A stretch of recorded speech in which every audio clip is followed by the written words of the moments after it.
It's time for my 2 cents, and we want to talk about the 4th of July. Such a fun holiday, celebrating our country. And for me, it's about the 3 F's: family, food, fireworks, in that order. But if you go underneath all the fun and the festivals that we go to every year and the great food and the time with family and friends, it's really about our country, isn't it? And this country was founded on lots of different principles that we read about as we grow up. And then if you're an adult and you're into that, you go back into the history and you read all this.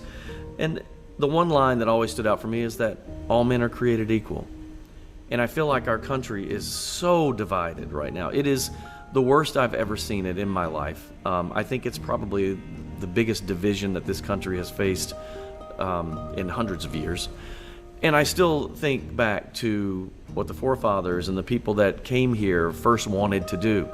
They wanted to escape religious persecution. They wanted people to have the right to be who they are.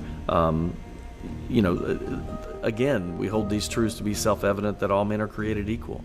And I think sometimes it comes down to that: love and respect for each other, not just your family. This is reaching out to everybody.